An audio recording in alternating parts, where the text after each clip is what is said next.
I think as small business owners, we make it all too serious. We forget to play. We forget to have that creative spark, especially when you're a high performer. Don't forget the joy. Welcome to Get Unstuck and On Target, the weekly podcast that offers senior leaders insights and strategies to not only lead with confidence and vision, but also to achieve groundbreaking results. I'm your host, Mike O'Neill. I coach top-level executives on the power of ethical leadership to forge teams to be as united as they are effective. In each episode, join me for insightful conversations with leaders just like you, providing practical advice to help you get unstuck and propel you and your company forward. Let's get started.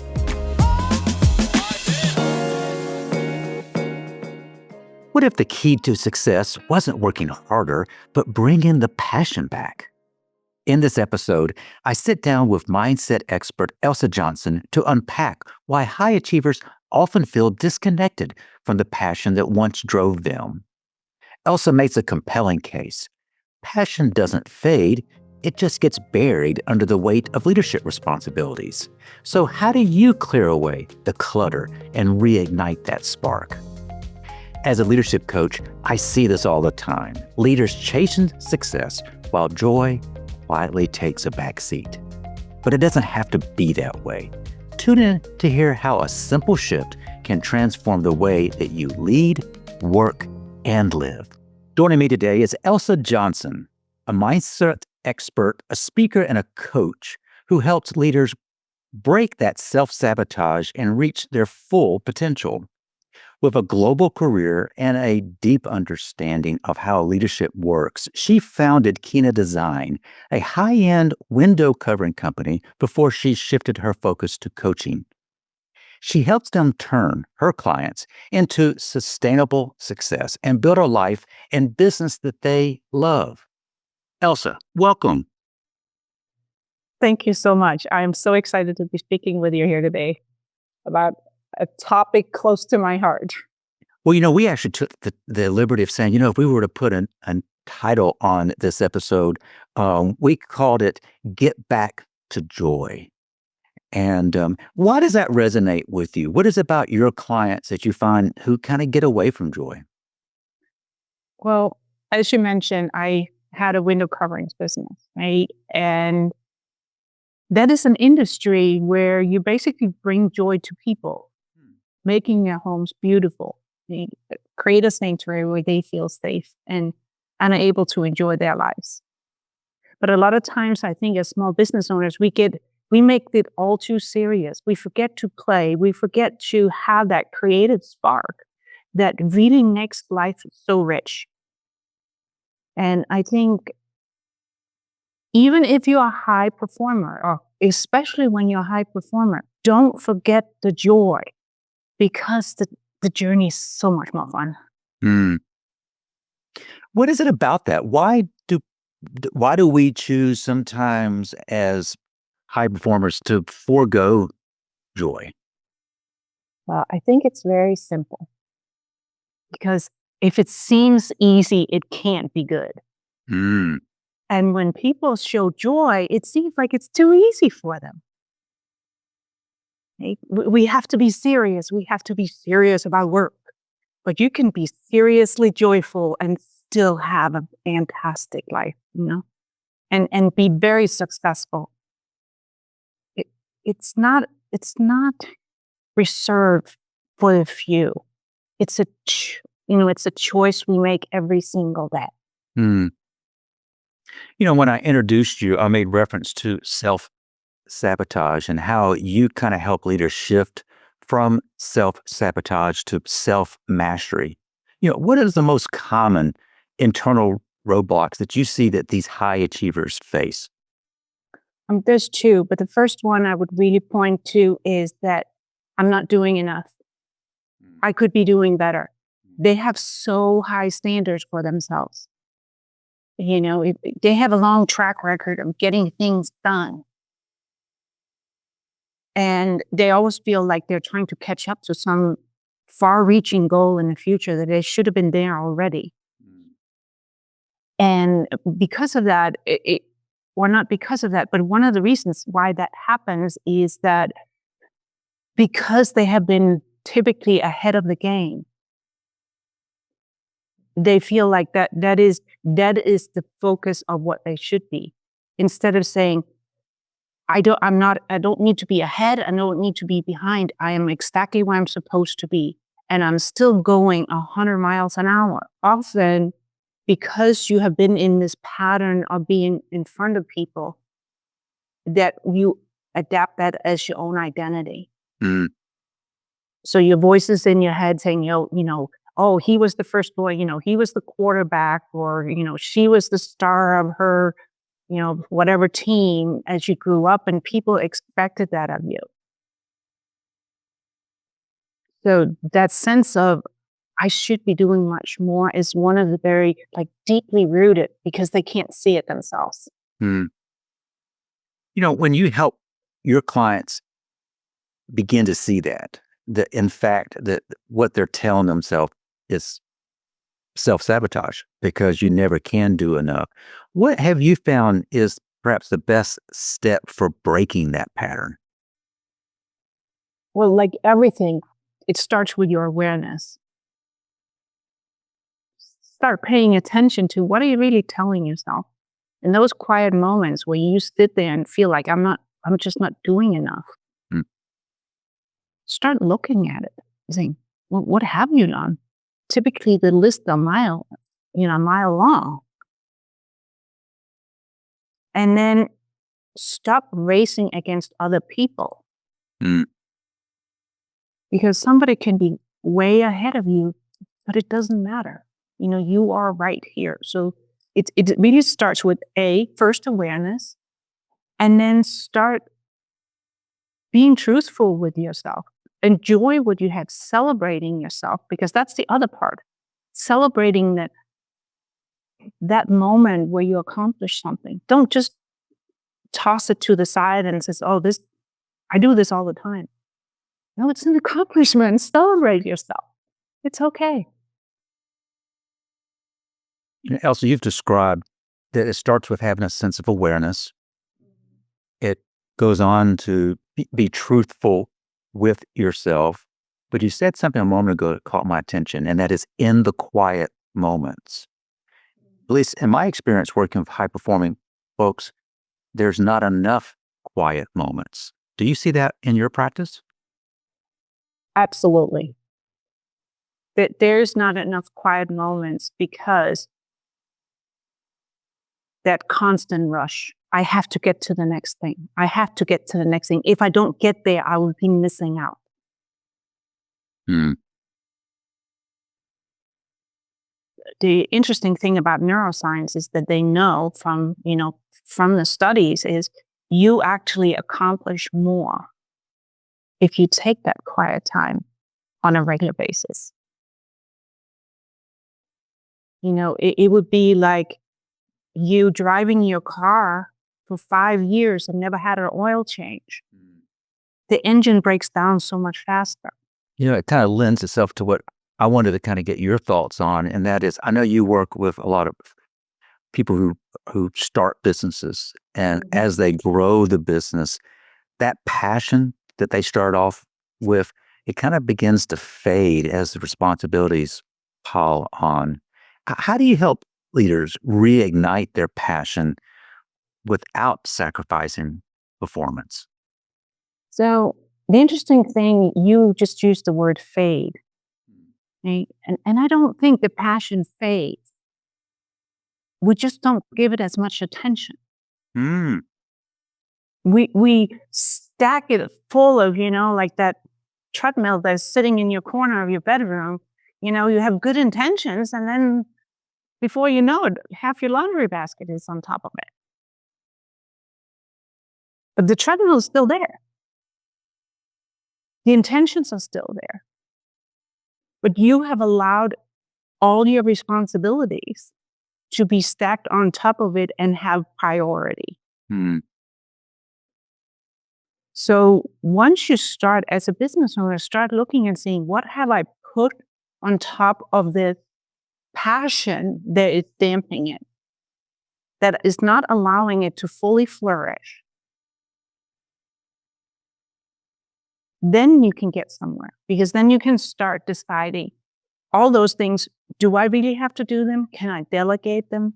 Would it serve my business better if I was the one that really had that fire in my belly and we're doing these things, and let other people take those more, I say heavy tasks maybe? I don't know, but how you categorize it, because some people, they love spreadsheets and they can do spreadsheet all day long and that's their passion. And but you had the initial business idea, you might need somebody else to be the face for that. Now, you kind of gave me a new way of looking at this. What I think I understood you to say is that the passion doesn't necessarily fade, but it gets clouded with everything else. And it sounds like, if we were to use your treadmill analogy, you're helping folks take the clothes off the treadmill to allow that passion to reemerge. But you describe several ways in which that would be. There might be things that they're doing that they don't need to be doing, Mhm. or there are things that they're doing that others could do better. In your work with high performers, do you find letting go of these things is hard? Oh, absolutely. We have this sense that if we do everything, we have everything under control. And you and I both know that that's not the case. And building a relationship with the people in your company, in your, immediate circle, building the trust it takes to give that responsibility to them can be scary, because you hand over that control. And especially, you were mentioning before that I work a lot with people who have started businesses and get to that point where they have to do that. Hmm. If you've never done it before, maybe you've been let down by other people before, start understanding, what stories are you telling yourself about trust and trusting other people to do what you need them to do. Hmm. If one begins to kind of internalize that, and you're encouraging your clients to start trusting, sounds as if it starts with trusting yourself. Oh yeah, absolutely. And I think that a lot of people, they don't trust themselves because of the things that's happened in the past. Oh, I made this decision, that wasn't good for me. I made that decision, that was definitely not good for me. Right? So we start accumulating proofs that we just don't know how to make good decisions.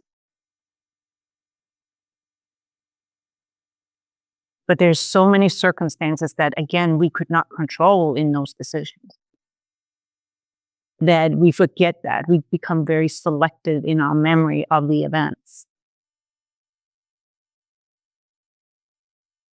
You shared a little bit earlier about how important, if you're going to break that cycle, to begin being truthful with yourself. And you mentioned it's okay to celebrate successes. Mm-hmm. Have you found in the work that you do with clients, that might vary, widely, but might you have an example where people begin to say, you know what, I want to start recognizing this? What might be an example of what they did, that began turning that mindset and beginning to let them stop celebrate successes?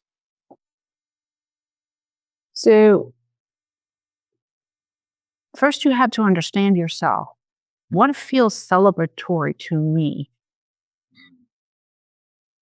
Because for some people, it's just, I want to go sit outside with a nice cup of tea and enjoy the nature for a moment. That feels really good. Mm-hmm. Other people, they need, the whole 9 yards, the balloons, everything, right? Before it truly feels celebratory. Mm-hmm.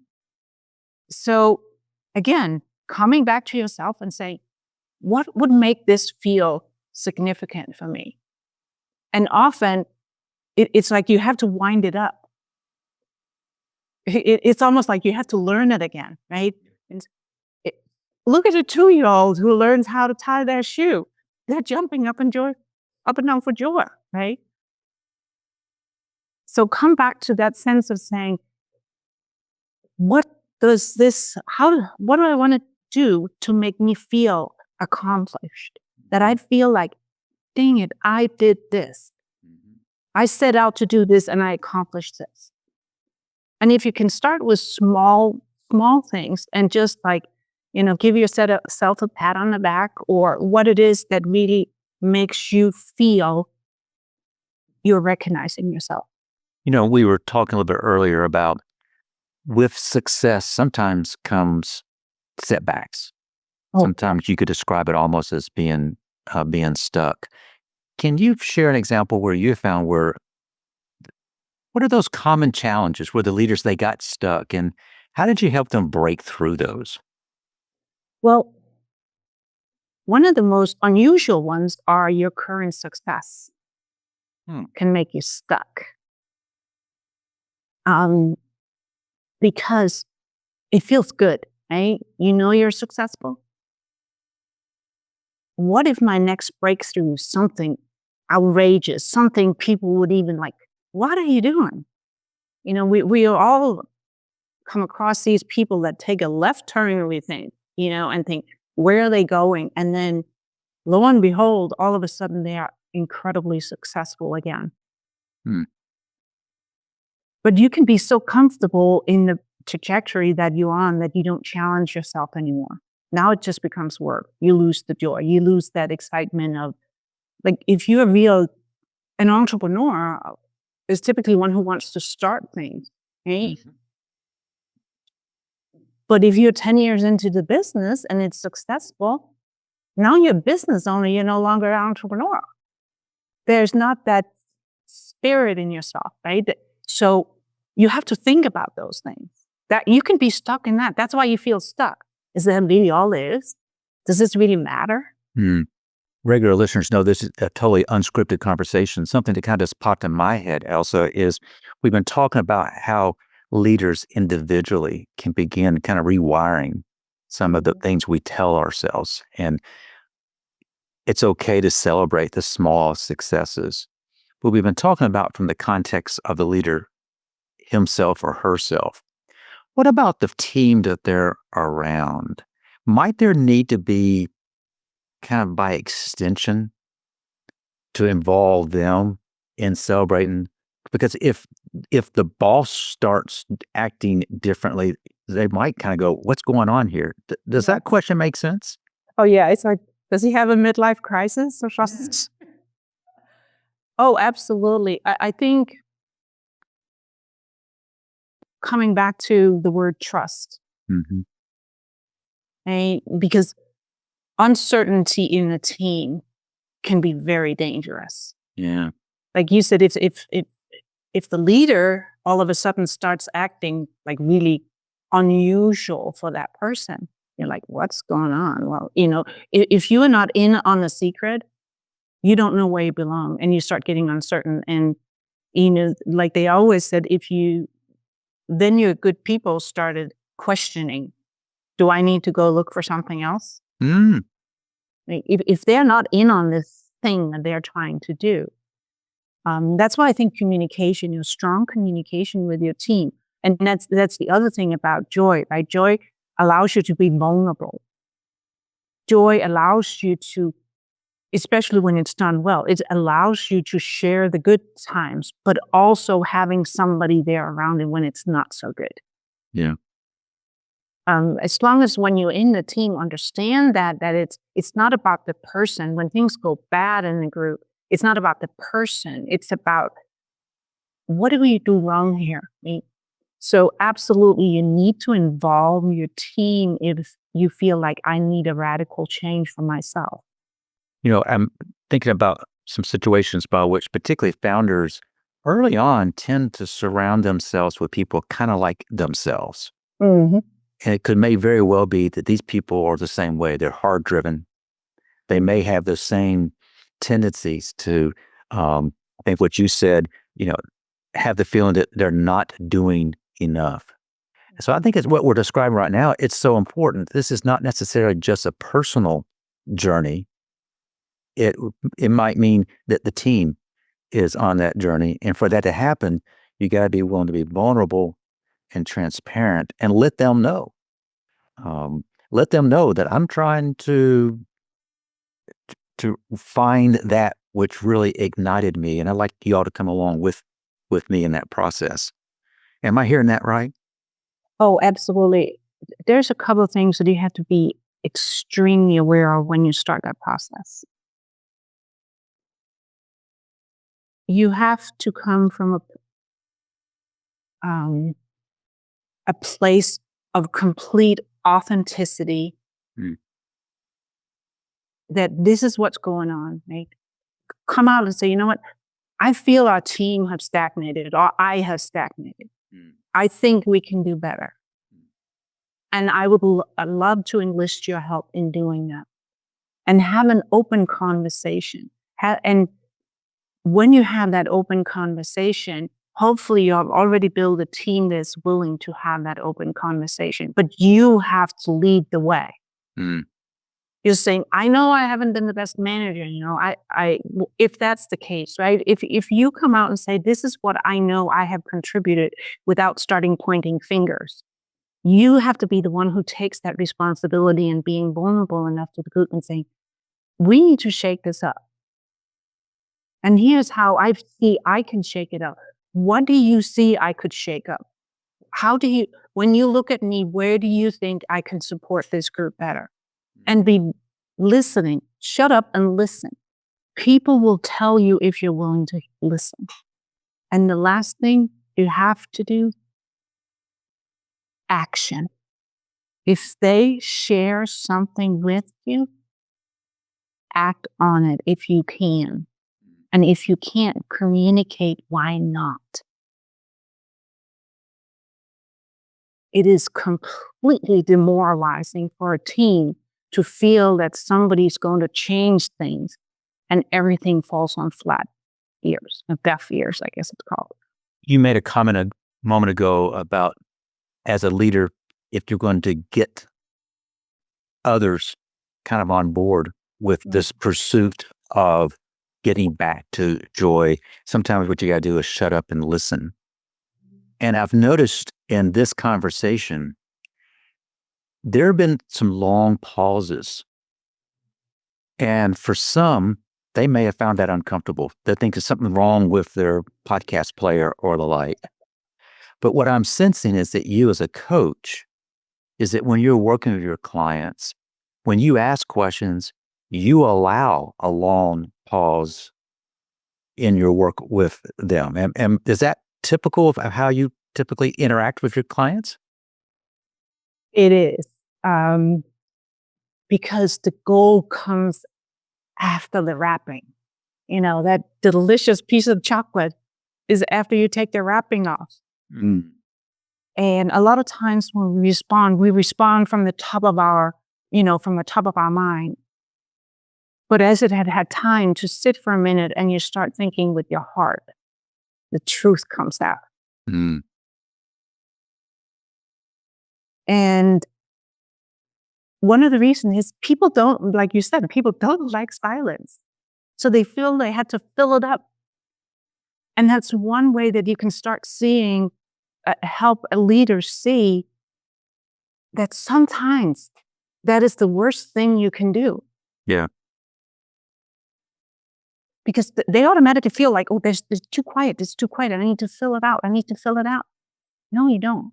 Let people have time to think and feel what it is they want to say in a very thoughtful manner. Give them that space to think. I have had it described to me the power of the pause. That if I ask a question and there's this long silence, resist the temptation to break the silence. Let them kind of dwell on that question, because it might be a question that they're really processing and they may gain some insights. We may sound like two coaches talking shop here, Yeah. but in your work with high performing leaders, is silence, is that uncomfortable for them? Some of them, yes, absolutely. The interesting thing is, you were saying that we are talking shop, right? But that's what you're being taught in sales. If you go to a sales coach or goes to a sales seminar, say the price and shut up. Mm-hmm. And it is about learning that most people can't handle the pause, like you said. And it's because we have been trained to respond from what we think we need to say rather than respond from listening. And if you have to intently listen to somebody and hear what they're really saying, you can't respond fast because a fast response is basically you already pre-recording that answer in your mind.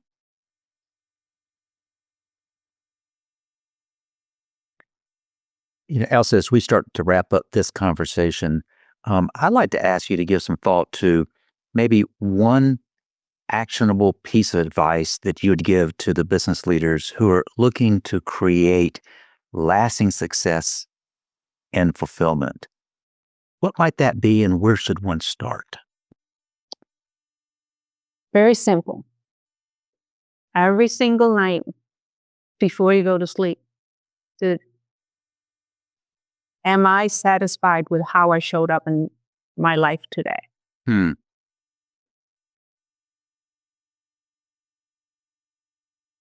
And if one does that, what might happen? You start noticing patterns. Hmm. Because even if the answer is no, I did not, now you have something to work with. And if you're a leader, we all know unless it can be measured, it can't be fixed.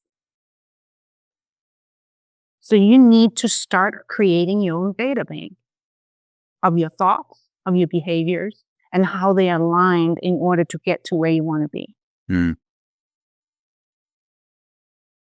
I love when you said it's just simple. But what you described, it's simple, but you're saying in your day, in reflection. And if it was a good day, acknowledge it.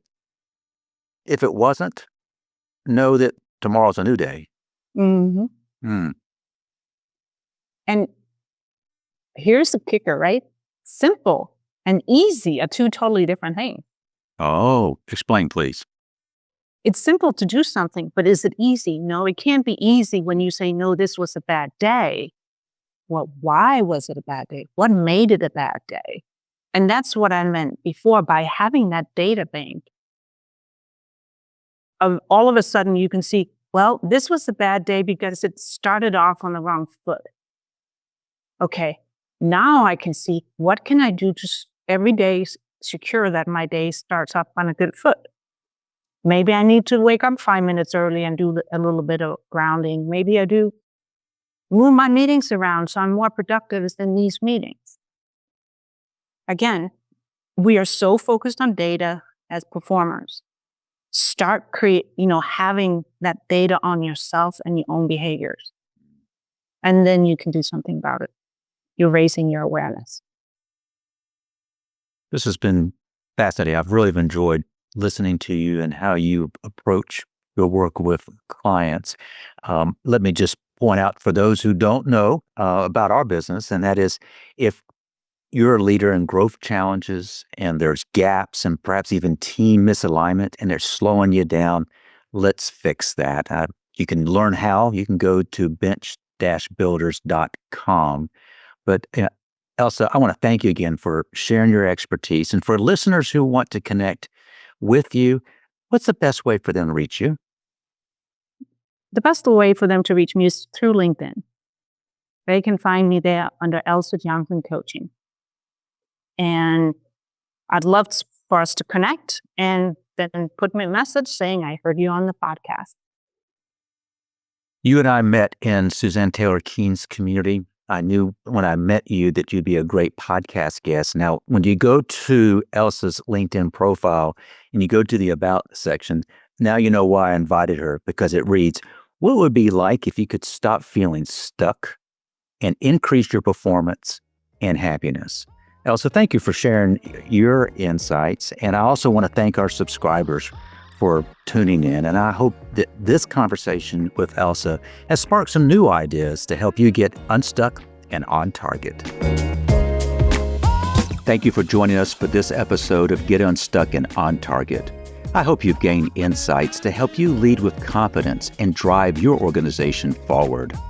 Remember, at Bench Builders, we're committed to your success, your leadership excellence, and your strategic growth. If you've enjoyed our conversation today, please leave a review, rate, and subscribe to keep up with our latest episodes. This show really grows when listeners like you share it with others. Who do you know who needs to hear what we talked about today? Until next time, I encourage you to stay focused on the target and continue to break new ground on your leadership path.